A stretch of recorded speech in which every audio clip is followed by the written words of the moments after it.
경제나 시황에 대해 몰라도 주식이 오르든 떨어지든 상관없이 항상 돈을 버는 법, 셰넌의 도깨비 전략인데요. 오늘은 도깨비 전략에 대해 소개하고 장단점을 말씀드리겠습니다. 마지막으로 이를 적용할 만한 자산과 구체적인 실천 방안도 이야기할게요. 이 전략은 미국의 천재 수학자 클로드 셰넌이 개발했는데요. 기본적인 틀은 이런 겁니다. 주식과 현금이 각각 50%가 되도록 주기적으로 리밸런싱한다. 예를 들어 주식과 현금을 각각 100씩 가지고 있었는데 주식이 2배가 올랐다. 이제 주식과 현금이 각각 200과 100이 되겠죠. 이제 같은 비율이 되려면 주식을 얼마나 팔아야 할까요? 네, 주식 50을 팔아서 현금화합니다. 이제 각각 150씩 되었는데요. 그런데 이번에 주식이 반토막이 났어. 그럼 주식이 75, 현금이 150이 됩니다. 이 경우 가지고 있는 현금으로 주식을 매수합니다. 따라서 리밸런싱 후에는 주식 112.5, 현금 112.5가 되겠죠.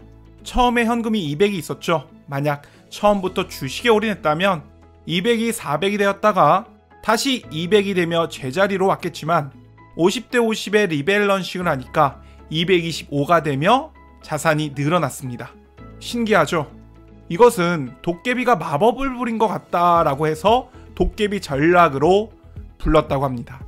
셰넌은 이와 같이 주식이 횡보하는 경우를 가정하고 리밸런싱한 자산과 비교했는데요. 100% 주식을 보유한 계좌는 계속 올랐다 떨어졌다를 반복하며 제자리로 돌아왔지만 50대 50의 비율로 리밸런싱한 계좌는 이렇게 우상향하게 됩니다. 정말 대단하죠? 주식이 횡보할 때 이렇게까지 상승을 하다니. 마지막에 그래프를 보셔서 아시겠지만 주가가 횡보하더라도 간단한 리밸런싱만으로 자산은 우상향합니다. 당연히 주가가 오를 때도 돈을 벌 수 있고요. 주가가 우하향해도 크게 잃지 않습니다. 경우에 따라서는 돈을 벌기도 하고요. 주가의 방향과 관계없이 수익이 나는 구조라는 게 장점이죠. 주가가 어떻게 되든 돈을 벌 수 있으니까 시장의 방향을 예측할 필요가 없겠죠. 괜히 헛수고를 하며 고생할 이유가 없습니다.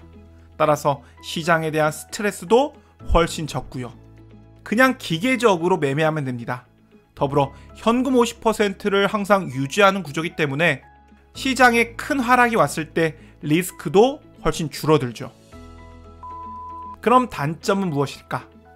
장기 상승장에서는 수익률이 다소 아쉽습니다. 중간중간에 매도를 하기 때문인데요. 매수 후에 계속해서 보유한 경우와 비교하면 수익률이 낮을 수밖에 없는 거죠.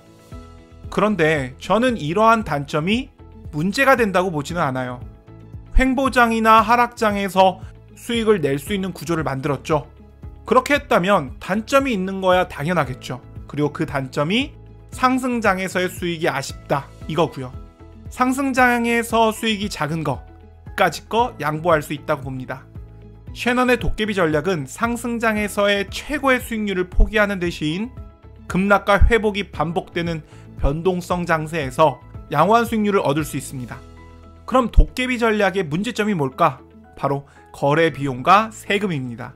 예컨대 도깨비 전략을 이용해서 미국 주식에 투자한다면 매수나 매도를 할 때마다 0.2%씩 내야 되고요.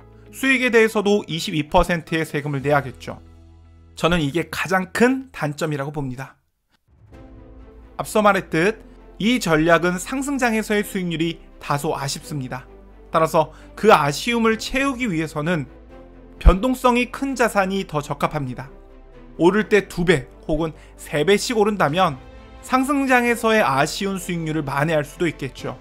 물론 그렇게 해서 수익을 끌어올려도 매매 비용과 세금으로 빼앗긴다면 아무 소용이 없겠죠. 따라서 미국 주식보다는 한국 주식이나 비트코인 등이 이 전략에 적합하다고 봅니다. 한국 주식이나 비트코인은 세금이 전혀 없다 이렇게 볼 수 있죠. 하지만 한국 증시는 박스 피고 비트코인에 대한 확신도 없고 이런 분들이 계실 텐데요. 상관없습니다. 앞에서 보여드린 차트 기억나시나요? 어차피 도깨비 전략이라는 게 장기 우상향하는 자산보다 박스권에 있는 자산에 더 적합합니다. 그리고 현재 시점에서 코스피는 상당히 많이 내려왔기 때문에 추가적으로 하락한다 하더라도 분명히 한계점은 있을 겁니다. 시황에 상관없이, 주가에 상관없이 개인의 의견은 배제하고 기계적인 리밸런싱을 한다. 그럼에도 불구하고 준수한 수익률을 올릴 수 있다. 이것이 바로 셰넌의 도깨비 전략입니다. 그렇다고 멘탈이 완전히 자유롭진 않습니다. 충분히 하락한 시점에서 주식을 샀는데 주식은 더 떨어질 수도 있겠죠. 예컨대 마이너스 20%에서 주식을 샀는데 마이너스 30%가 되고 마이너스 40%가 될 수도 있습니다. 리밸런싱을 통해 주식을 매수했는데도 손실이 계속해서 커지고 있다면 멘탈이 흔들릴 수 있겠죠.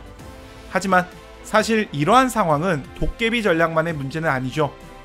어떤 전략으로 투자를 하더라도 내가 매수한 가격보다 주가는 더 떨어질 수 있어요.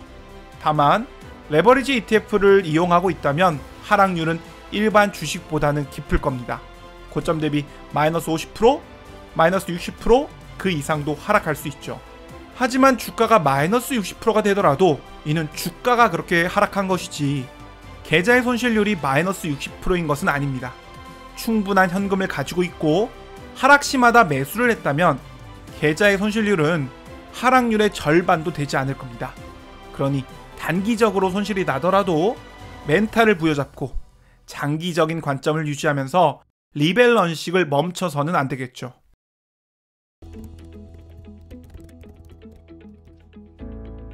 (50대 50의) 현금 비율을 유지한다는 건 주식이 오르면 팔아서 주식 비중을 낮추고 주식이 떨어지면 매수해서 주식 비중을 높이는 건데요. 이는 쉽게 말해서 오르면 팔고 떨어지면 사는 전략입니다. 다만 우리는 최고점이나 최저점을 맞힐 수는 없겠죠. 그렇다면 현실적으로 실천 가능한 전략은 뭘까요? 구간을 정해놓고 오를 때마다 분할 매도하고 내릴 때마다 분할 매수하는 것이라고 봅니다.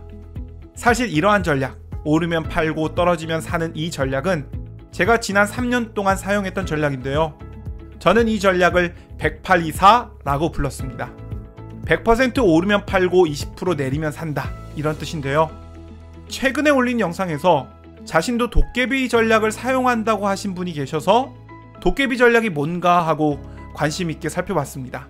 그리고 나서 이 영상을 만들었습니다. 다만 100% 오르면 팔고 20% 떨어지면 산다, 이 전략은 20% 떨어질 때마다 사니까 상대적으로 더 자주 사게 되고요, 100% 오를 때마다 파니까 덜 팔게 되는 전략인데요. 제가 10824 전략을 사용하는 이유는 TQQQ의 장기 우상향을 믿기 때문입니다. TQQQ는 장기 우상향한다. 따라서 TQQQ를 장기 보유해야 한다. 다만 리스크 관리를 위해 오를 때마다 조금씩 판다. 그렇게 TQQQ를 장기 보유하되 리스크를 줄이기 위해서였는데요. 수익 실현보다는 자산 증식의 목적이 있었던 거죠. 하지만 한국 주식이나 비트코인에 대해서는 그러한 믿음이 없다. 장기 우상향할 거라고 믿진 않는데 도깨비 전략은 사용하고 싶다. 만약 그렇다면 자산 증식보다는 수익 실현에 초점을 두고 매매를 하면 됩니다. 매매 횟수를 늘리거나 목표 수익률을 낮추는 거죠. 예컨대 10% 오르면 팔고 8% 떨어지면 산다. 혹은 15% 오르면 팔고 10% 떨어지면 산다. 이렇게 적용할 수 있습니다. 지난주에 올린 218번 영상에서 많이 떨어진 한국 증시가 매력적이다, 이렇게 말씀드렸죠. 저 또한 조금 샀는데요. 운이 좋게도 최근에 좀 올랐습니다. 저는 이 계좌와 비트코인 계좌 이렇게 두 개를 셰넌의 도깨비 전략을 사용할 계획인데요. 앞으로 해당 내용을 지속적으로 공유해 드리겠습니다. 오늘 영상은 여기까지입니다. 여러분들의 성공적인 투자 기원합니다. 감사합니다.